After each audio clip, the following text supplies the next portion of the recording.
नमस्कार साथियों। और मध्य प्रदेश राजपत्र जो है असाधारण ये निकाल दिया गया है 1 दिसंबर 2022 को, और इसमें बहुत सारी कंडिकाएं हैं। लेकिन आज हम आपके सामने जो उसकी महत्वपूर्ण बातें हैं वो आपके सामने रखेंगे, और आप अपने विचार भी ज़रूर कमेंट बॉक्स में लिखें।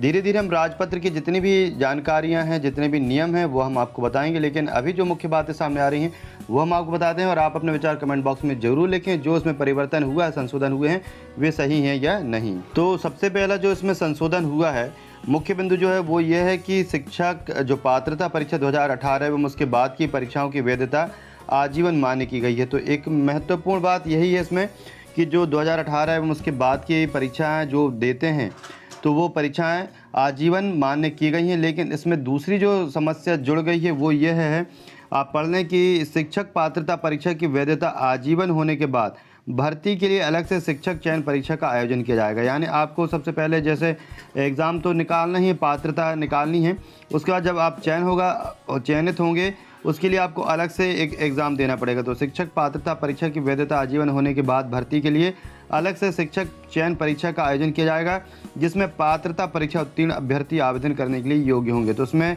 दो महत्वपूर्ण बात हो सकती हैं कि एक तो ये कि इसमें छटनी हो जाएगी, बहुत ही जो शिक्षक पात्रता परीक्षा उत्तीर्ण कर पाए होंगे, जो योग्य होंगे, वही इस परीक्षा के लिए चयनित माने जाएंगे, जो चयनित होगी शिक्षक बनने के लिए। इसके बाद जो तीसरा है कर्मचारियों से संबंधित, वो है बिंदु की स्थानापन्न प्रमोशन, अर्थात अगले उच्च पद पर कार्य करने की अनुमति दी जा सकेगी, लेकिन उस पद के वेतनमान का दावा नहीं किया जा सकेगा। अर्थात प्रमोशन का जो है, प्रमोशन को डमी प्रमोशन भी कहा जा सकता है। यानी आपको प्रमोशन तो मिलेगा लेकिन वेतनमान आपका उसी पद का रहेगा जिस पद पर आप कार्य कर रहे थे।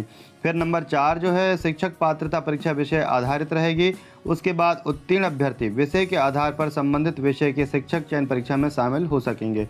तो सबसे पहले आप पात्रता परीक्षा उस विषय जिस विषय से करना चाहते हैं उस विषय की पात्रता परीक्षा निकालें। उसके बाद जब आपकी चयन होगा, यानी कि आप जब वैकेंसी निकलेगी तो उस जैसे आप संस्कृत या अंग्रेजी के, तो उस विषय के आधार पर संबंधित विषय की शिक्षक चयन परीक्षा में शामिल हों। और उसके बाद जब रिक्तियाँ रहेंगी तो रिक्तियों के आधार पर मेरिट सूची शिक्षक चयन परीक्षा के आधार पर बनाई जाएगी, और चयन परीक्षा के आधार पर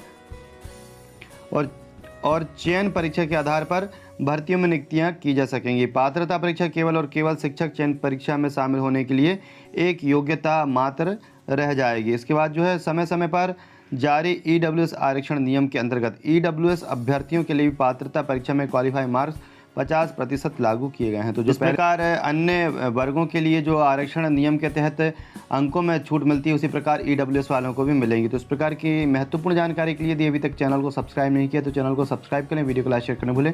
धन्यवाद।